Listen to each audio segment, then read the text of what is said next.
Welcome. You are locked on to the Dallas Mavericks. My name is Nick Angstadt, and joining me, as always, my co-host, contributor at Mavs.com. Election Eddie, the one more thinking. What you got for me, Isaac Harris? The NBA players had a vote today, and no one told them to stop counting. So that was good. We needed all the players' votes, and we're excited because all the votes counted in this, huge vote for the players and starting this brand new NBA season in December. They counted every single vote. We are so glad. The NBA is starting back up December 22nd, so we'll talk about that briefly. We'll have just random topics today. It's just one of those days, which is kind of a catch-all, a bunch of random topics. Zach Lowe had an article and a podcast where he dropped just, 100 nuggets about just different players, not just of the Denver Nuggets, but all kinds of players across the league. So we're going to talk about that, talk about a trade that we suggested on yesterday's show between the Pelicans, the Mavericks, and the Pacers that received, the most hate from a trade we've ever put out, and it wasn't from Mavericks fans. We'll talk to you about that trade today, and then we'll talk about the NBA schedule as well and talk about what it could mean for the Mavericks. So talk about all that. If you're joining us on WFAA, we appreciate you guys. Thank you so much for watching us on WFAA. You can subscribe to the podcast on Apple Podcasts, Spotify, Stitcher, Google Play, all that kind of stuff. So subscribe to the podcast. Listen to us. We're 5 days a week there. And if you're listening on the podcast 5 days a week, we're still going. And this is going to be one of the craziest, times to be a Mavs fan now, because all of a sudden, the league and the Players Association agreed to this December 22nd start. That means that in less than a month, the Mavericks are going to be doing training camp. So December 1st, training camp starts up. The Mavericks will be going through it. November 18th, we know, is the draft. And there's talks now that free agency could start sooner than we thought, which we thought it would be 72 hours, 48 hours after the draft. So it might be, watch the draft, stay up all night because midnight starts free agency. I mean, that's what we could be talking about at this point, at least what, coming from Woj and Shams and all their reports today. Yeah, man, it's insane. I mean, if you are an NBA junkie, a basketball junkie, this is it right now. I mean, this is what we live for. And in a way, anybody that's in the content business for NBA stuff, off season, is where people almost love off season speculation, rumors, player movement more than actual games. So we're excited about that. Even, the moratorium has to happen too. And even lifting I don't even know what word Woj said, to where trades can happen. That has to happen. The trade moratorium. Yeah. Yeah. So that's going to happen before the draft. I don't expect that to be the day of. I think it'll be, a day or two before the draft. So I think that will be the first step to happen. And I think that will be a lot of fun because there's been a lot of speculation around people around the league that, there's deals that's already agreed upon, not just like free agent deal, but there can be, some trades that's already agreed upon that impacts draft night and all this stuff that can't happen until that is lifted. So that will be the first step. And we could see some trades before the draft, then free agency. We could get all of that in a span of 7 days. So if you guys haven't been listening to Locked On Mavs, we're going to be giving you pods every single day, updating you on everything league-wide and, the Mavs, of course. And if you're a longtime listener of the Mavs, if you're a day one, if you're a Raccoon Squad member, card-carrying Raccoon Squad, we should make cards, shouldn't we? We should make Raccoon Squad cards. I got the logo already. We just need to make the cards. If you're one of those, you know that we've done draft dashes, free agency dashes, where we just go through and we'll do pods every single day. So just like your sports radio, just like, your TV or whatever, whatever shows you watch, we'll do a pod every single day through all that stuff. So you just stick with us, subscribe to the podcast. We'll be with you guys. 72 game schedule. I'm kind of, surprised it's going to be that much, like that many games. You think about the lockout in 2011, they played 66 games and that kind of started, later like this. So they're really going to either push those games together or the finals is going to be later than, it's going to be in late June, maybe July even. So that, you can try and project the schedule there. One thing we do know about the Mavericks, definite thing we do know from our friend Brad Townsend, friend of the pod, the Mavericks will be participating on Christmas Day. Christmas Day game for the Dallas Mavericks. Let's go. Guys, I think not the playoff win, not getting to the playoffs, This is the moment when the Mavs have arrived. The Mavericks are playing on Christmas. Remember all the days of those 10-day contract guys that we talked about all the time on this show. Remember the days of Yogi Ferrell. Remember the days of Dennis Smith Jr. Remember the days Jonathan Gibson walking through. He's not walking through that door. The Mavericks are playing on Christmas. We learned that from Brad Townsend on Twitter. He said that they will definitely participate. We don't know against who or what time slot or whatever, but I'm pretty excited for that. Heck yeah. I mean, we've been covering the Mavs 5-6 years now and haven't got to see this. So my Christmas day is going to look a little bit different this year covering a Mavs game. So that'll be a lot of fun. But this, I'm so intrigued with what they do with the schedule. The 72 game mark, we hear the 70 game, thrown out there a lot for the local TV networks and all of that. So I get hitting 70 games. I wonder how they're going to pull off the games. There's been a lot of rumors on, keeping them in a certain market for a few days or playing a MLB type of series and stuff. And just recently on, the ESPN pod with Lowe and Marks, they were talking about if teams play other teams in their divisions more. And I think that is so intriguing to where, normally you play each other, 4 times throughout the year, each team in your division. But what if they up it so to keep you geographically closer, they up it to 6 or 7 times, or it'd be crazy thinking about 8 times. But if they up that, then you look at some of these teams in the league, and it's like, all right, well, in most years, I would say that would screw over Dallas. But when you look at the division now, we expect the Spurs to be, back down. We expect them to, lower in the league this year, lower in the standings.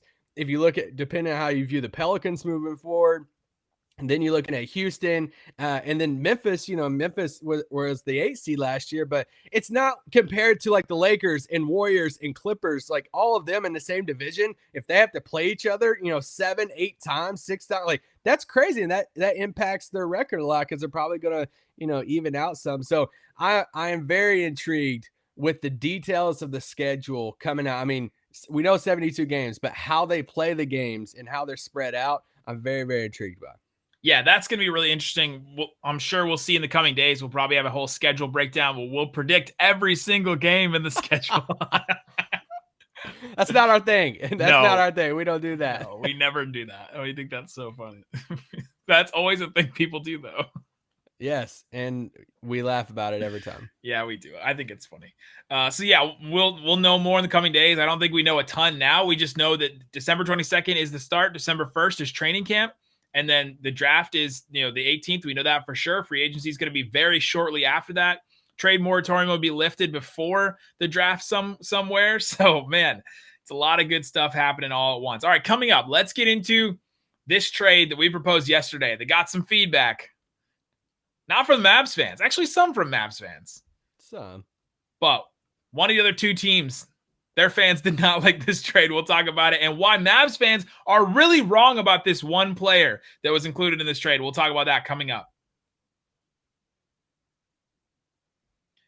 All right, Isaac, let's get into this trade that we did yesterday. So this is one of your suggestions. I didn't throw you out. I didn't throw you under the bus, by the way. I tweeted this, along with, with a graphic with my Twitter account and the Locked On Mavs Twitter account. And I got all this flack from people saying, this is the stupidest idea, blah, blah, blah. And I didn't say this was Isaac, this was Isaac, this was Isaac, except to Locked On Pacers host Tony East. I told him it was but I told him that privately. This is the trade. The Mavericks would get Jrue Holiday, Jeremy Lamb, and Nicolo Melli. The Pelicans would get Myles Turner from Indiana, DeLon Wright, Jalen Brunson, and the Mavs' 18th pick in this 2020 draft. And then the Pacers would get Tim Hardaway Jr., Maxi Kleber, and the 31st pick in the 2020 draft. We knew this trade. We talked about it yesterday. Not enough for Indiana, probably. And then, for the Pelicans, we said maybe it's not enough for them. But the feedback we got from a lot of Mavs fans, and it's not everybody, it's, a vocal majority on Twitter, was that was too much for Jrue Holiday. That the Mavericks would be giving up Tim Hardaway, Maxi Kleber, DeLon Wright, Jalen Brunson, and both the picks in this draft. They said that was way too much for Jrue Holiday. All right. Let me tell you something about Jrue Holiday. For those of you that may be in this camp, let me tell you something about Jrue Holiday. He is a fringe all-star probably. He is not going to, one of your all-star type players, but he is a 20-point per game scorer, has been each of the last 3 years, basically. He is one of the best defensive players in the NBA. Kevin Durant said he might be the best defensive player in the NBA, which is high praise coming from a guy that plays against him every single night and said that us media people don't know anything about defense. So I'm going to take his word for it on that one.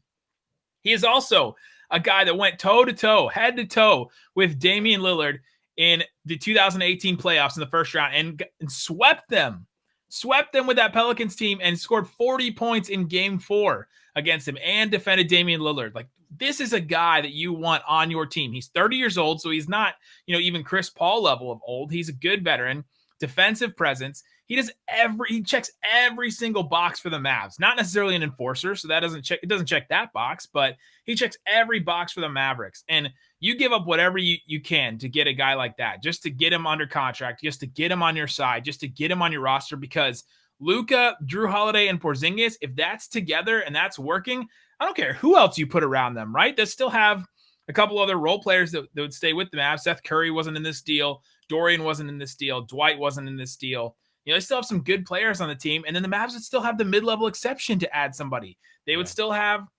the veteran minimums that they can put. They can grab some guys because people will be star chasing, ring chasing. So Jrue Holiday is definitely worth that trade for me. I mean, think about where Tim Hardaway Jr. was at the start of last season, right? Yeah. I mean, we have to kind of calibrate some of these guys, right?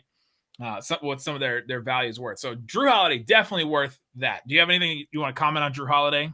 Oh gosh. Everything you said. When you look at, when you look at the best defenders in the game, a lot of times, sometimes they're not as good offensively. Look at someone like Pat Beverly, who is considered a really good defender at the guard position, but he can't score like Jrue Holiday does. Jrue gives you a 20-point per game score and one of the best defensive players in the game. And it's not something that, moving forward, it's not like he's under a 5-year deal to where he's going to be making $50 million in, 3 or 4 years. It's not anything like that. If you go get Jrue Holiday and you pair him with Luka and Kristaps Porzingis, that's one of the best trios in the whole league. That's one of the best big threes, if you want to say that, in the whole league. So is that the best trio? I mean, there's not many trios right now, right? You could consider the Nets. Duos, yeah. Yeah, they consider the Nets with Durant, Kyrie, and Karis LeVert. Like, that's a pretty good one, but I still even think the Mavs one is better than that. Even though Durant's the best player out of that group, probably, if he's back healthy. Yeah. And then Luka's too, and whatever. But like, there's not many trios better than that with the Mavs. And here's the thing. Look at the Dallas team that just took the Clippers to 6 games with Porzingis. We all know how many games he missed in that series, got hurt. Luka, the ankle. They took the Clippers to 6 games, and a lot of us sat there and claimed if they were healthy and everything, like all of that, they would have beat the Clippers and went to to this Nuggets series and who knows what from there. Okay, guess who didn't play in that series? The 18th pick and the 31st pick, because they were in college. Guess who also didn't play in that series? DeLon Wright, hardly at all. True. Guess who also didn't play in that series? Jalen Brunson, who was rehabbing the shoulder injury. So now you're looking at Tim Hardaway and you're looking at Maxi Kleber. The other one that didn't show up in the series was Tim Hardaway Jr.'s jump shot, but we're not going to go there. Whoa, we can't just take shots like that. Neither did Tim Hardaway. But I'm saying, look at those are the 2 players. If you're looking at that team, if we were confident in that team moving forward past the Clippers, if they are healthy, you would be swapping out Tim Hardaway for Jrue Holiday. Maxey. And then you're looking at Maxey, who played really good defense and definitely is great on our team. But then you'd be swapping out Maxey for whoever you have in the MLE that you bring in MLE. Also, do you plan on re-signing Trey Burke? And also, you have Nico Melli, who a lot of people like and can hit the shot from downtown. So that's my whole thing with Jrue. And it's just a heart-to-heart, really, for Mavs fans that we all love our role players in Dallas. I get them. We watch them every single game, okay? I get it. We love the Jalen Brunsons and Seth Currys and Maxey's and Dorians. We've seen all of these guys play on our team for years. We love them. They're awesome. But at some point, you can't sit here and claim for a better player, a third star, and sit here and say lines, well, I'm down for a deal, but I'm not giving up X player, X role player. No way. No package. I'm not including him. you have to give and take some. Like, if you're going to get something, you have to give up something. And if you truly do want the third piece in Dallas, it's going to require multiple of these guys and draft picks, if that even gets it there. Like, there's a reason why people much smarter than us are saying, hey, Dallas can't even get a Brad Beal or can't even get a Jrue Holiday, okay? There's a reason why people are saying that, because our role players might not be as good as what we think they are as Mavs fans. So there's a reason for that. So we love them. I hope a lot of these guys stay in Dallas, but if that third star is going to come via trade, we're going to have to give them up. And give up stuff that you might not want to, we get attached to some of these draft picks. And even we're doing the Locked On mock draft right now. We're going through it and we're making trades, and we'll tell you, we did make a trade. We made a trade. We made a good trade. We're not going to tell them what it is because we're not going to spoil it yet. Okay, but we can say this. We did entertain a deal to get into the top 10. A certain player dropped to still dropping. Yes, and he dropped to 10. We kind of had a deal framework debating about it with Phoenix, and this was before the deal we ended up doing. So we made the other deal. We didn't do this deal with Phoenix. I think in hindsight, I would have done the Phoenix deal if I knew this player was going to drop where they did. But we'll talk more about it when it all unfolds. It's a lot of fun. We did make a trade, so y'all can. But I didn't want to do that deal that you said to get the 10th pick because I was holding on to one of the role players that was going to be in the deal, and I didn't want to do that, and they didn't want to do the other player that I was going to put in the deal. So, we can't get attached to these role players so much that you're not willing to improve the team. Like we get, and also there's a sort of a facade that Tim Hardaway Jr. has been this really solid player, and he was this past year. But is he going to be the same in a team without Luka, right? If they send him to the Pacers, is Aaron Holiday going to start at point guard and make him as good as or Brogdon at point guard? Is he going to make him as good as Luka did? Probably not. Let's talk about the Pacers. So let's talk about the Pacers, because this was the other side of it where we got lots and lots of responses. There was a guy, Alex Golden, is a Pacers blogger, writer that retweeted this and said, interesting trade. And I think he got more flack than we did because people kept coming at him saying, why would you even say this is an interesting trade? Blah, blah, blah. This is a trash trade for the Pacers. And people were coming at him instead. But the idea that Myles Turner is worth more than, they get out from under the Jeremy Lamb contract, which they don't like Jeremy Lamb. They don't think it's funny because some fans are like, man, Jeremy Lamb's a great piece. You talk to some media people who cover the team, they're like, that's dead weight. And that contract, because it's over $10 million a year. Yeah. And worse than dead weight, right? That he's, kind of, detrimental in some ways. So, yeah, there's that piece of it. And that Myles Turner is worth more than, what they would get back is Tim Hardaway, Maxey, and then the 31st pick, which is essentially a first rounder. But I can understand looking at it just visually and thinking that that's not a first rounder, right? Because it's technically not. It's in the second round, but it's essentially there. And so then they also, that's all they really give up is Jeremy Lamb and Myles Turner for that. So do we need Myles Turner's Jesus? Myles Turner's value is so interesting to me. And if he does get traded, which he might not, like it's a new coach, they might try to run a new system. And the new word that I learned for Sabonis and Turner, Turbonis. And I literally tweeted that. And you don't like Turbonis? Turbonis literally almost made me log off Twitter for the day. I love Turbonis. I think that's the dumbest, greatest combo nickname. No. It's like Brangelina, Turbonis, Turner and Sabonis. So bad. And it's not it's the worst kept secret of people saying that they're going to break up this front court. And yeah, it's like worse than Embiid and Simmons. Yeah. So let's look at, I hate that I'm going to do this to Myles Turner because Dallas guy, we love him. I wish him the best, but he's not Wilt Chamberlain, despite what Pacers fans think of him. He had a monster year last year, monster year in 2019-20. He averaged 12.1 points, 6.6 rebounds. Let's go. That's your center right there. The bonus is pulling down like 12 a game though. So Myles some of those Turner, go to him. Stretch 5, Myles Turner at 4 threes a game, shot at 34% from 3. So that's okay. It's okay, but we're acting like he's KP, and that KP shot like 34% this year. It was really funny that so many Pacers fans came at it from the Myles Turner angle, and I'm like, wow, y'all. Like, he's been in the league 5 years now, and he's averaging 12 and 6. Okay, so I don't know. And you're obviously going to pick Sabonis over Turner if you're going to pick between the two. So I'm just really curious on what their trade value is for Turner if they trade him. And I just want to see these Pacers fans' reactions whenever they trade Oladipo for literally a bag of Sunkist chips. Yeah, I think Oladipo should have more value than Turner, but it doesn't seem like Pacers fans think that. I don't know why.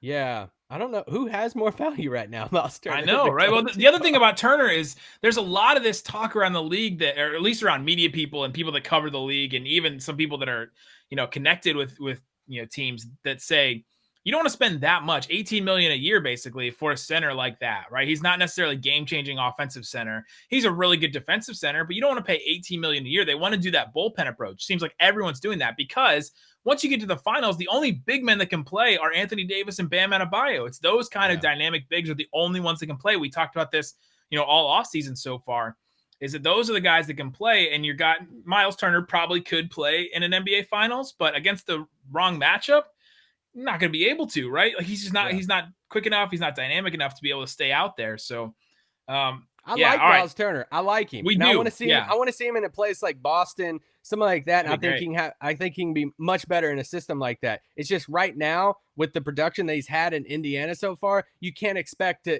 he's not a Tyler Hero. He's not one of those young. He's not a Jaylen Brown. He doesn't have that type of value in any. You're not trading Myles Turner and getting some massive deal back for him. So. We agree it's not great value for them in that trade, but to call it trash and to say that, unless they're getting somebody said it, unless they're getting an all-star type player back, we're not trading Myles Turner. I was like, okay, well, have fun in these things. Yeah, I was like, he's not even an all-star player himself. He's not one. So yeah, I thought that was interesting. And sometimes it's interesting to get an insight into what fans think of a certain player. That's why I subscribe to all the Reddits, just to go through and see what they think about each guy and stuff like that. So, all right, coming up, we're going to talk about Zach Lowe's bunch of tidbits in this article. We're going to talk about that. Also, I just got, a notification when the trade restrictions are going to be lifted. So we'll talk about that and what it means for the Mavericks coming up. All right, Isaac. So I just got this from Shams Charania. Trade restrictions are expected to be lifted by November 16th. So 2 days before the draft is when they're expected to lift trades. So we're going to have trades 2 days before, the actual draft, which is going to be awesome. Those couple of days are going to be sweet. We're going to have basically trades November 16th and then 17th lead up to the draft, 18th the draft, and then probably, another day after the draft, and then probably, free agency will start, right? That's probably what they're going to do with it. You think Nevada will be done by then? They'll be sitting there counting, singing away and counting. But no, I mean, this election's never going to end, by the way. It's just going to keep going. With the first step, that we talked about in that first segment, that's the first step. When this gets lifted, whether it's midnight or whatever, I think we will see a couple of deals announced. I think we'll see some Woj. Maybe nothing massive, but I think we'll see some things happen, and maybe the draft order changes on the 16th, whatever. But I just know if you're an NBA fan, from the 16th through December 2nd, those 2-3 weeks, I mean, you're just locked in. I mean, I'm not going to schedule anything outside of my other job. No. I almost went on a trip, and I texted Isaac, and I was like, should I go on this trip? It's November 20th. And he goes, you would, of all times, think about going on a trip the day free agency is going to start. What I tell you, I wrote back, I said, I could cover the pod. I was like, but will you be happy? Could you handle it if you're seeing everything go down? That's all I'm wondering. Can you do that? And yeah, my family would not appreciate that. So in Zach Lowe's article today, he said, by the way, he said that, on the trade talk side of it, that executives haven't been able to do their job basically in 9 months. There hasn't been a trade in 9 months. Usually we would have at least free agency by now. I'm itching for a trade, man. There hasn't been trade since the trade deadline in February. Right? We haven't had that. So yeah, we're itching for some trades to happen. And so I think they will happen. So a couple of points from his article, that there's a lot of Dallas noise. That was one thing he said. A lot of Dallas noise. Just they're trying to do stuff. They're trying to move around, trying to get that third star. They don't see a path to it, but nobody saw a path to Porzingis either. So you never know what can happen with stuff like this. Many within, this is going back to, Giannis Antetokounmpo. There's a lot of stuff on him in there. Many within the Bucks remain confident that Giannis will sign a 5-year Supermax extension. And if we've learned anything over the last couple of days, it's that maybe the people inside the camps being confident about an outcome aren't necessarily the ones that are right about that. If Giannis doesn't sign, with the Bucks this summer, he can't sign during the year. That was a really big thing in this article. It's kind of a weird supermax, incentive they kind of put it as, so that the player doesn't have to deal with it all season. When are you going to sign? When are you going to sign? Like, if he doesn't this offseason, then he's not, right? If he doesn't sign, then the Bucks are just going to ride out the season. They're not going to trade him. There's not going to be some weird like Tyler Hero, for Giannis trade or whatever. So they're just going to ride it out. Giannis, of course, now will impact how his top potential suitors in 2021 free agency, and he lists 3 teams that are his top suitors: Miami, Toronto, and Dallas. Ding, ding, ding, ding, ding. And he said that Antetokounmpo's course will now impact how his top potential suitors will behave next month. I love that word behave that he used in there. That he's just how they're going to behave. So we'll see. If Giannis signs it, then all of a sudden the Mavs plans could change, and then all of a sudden they make some different moves that we didn't expect. He also said a Luka Antetokounmpo pairing would be a nightmare for the other 29 teams. It would be a dream for us. Is Antetokounmpo willing to give up being the undisputed face of a franchise and lead ball handler to become a little more Anthony Davis and a little less LeBron? Love that analogy. Yeah. But no, the Mavericks are slated to have cap room and hold a bunch of tradable role players that they need to open if they need to open up more space. I think that Giannis would be great in Dallas, because Luka is like Luka's the face, though. I mean, it's a very valid question. He's the face, but he's not the voice. Giannis could still be the voice if he came here, right? I mean, we've talked about so much about how Luka's not that great to talk with in the media and stuff. And Luka's kind of like a just so happens face. Giannis could be like the poster boy for a bunch of stuff. Luka is like Luka would be 1A. And that would be very clear. And I like the LeBron AD analogy for the court, but I don't like it for like the team, because like there's a clock on LeBron. I mean, no matter, we know he's like not of this world, but at some point he's going to be gone, and AD's still going to have how many years left in his prime. It's going to be AD's team from that point. That ain't the case with Giannis and Luka. So if Giannis comes to Dallas, it's crazy to think that a 2-time MVP could go to a team and not be like the 1A option, 1A like face. I didn't even think about it that way. That's just insane to think about. But this is Luka's franchise. That I think in the Lowe pod, they were talking about players that just are untradeable and how like no player in the league. I fully believe Luka Doncic is untradeable. Like, you don't have, there's only just a handful. Like, I don't care who it is in the league that is offered for Luka, not trading him. Kevin Durant, no. Giannis, no. LeBron, Kawhi. If any of those teams offer for Luka, you're not trading. Luka Doncic is untradeable. So for Giannis to come in, I think that is a very valid question. I don't know that about him. He's been used to that, but can he? I want to think so. I want to think they can just share it. But will there be any type of thing because it's clear now, KP is 2, Luka is 1.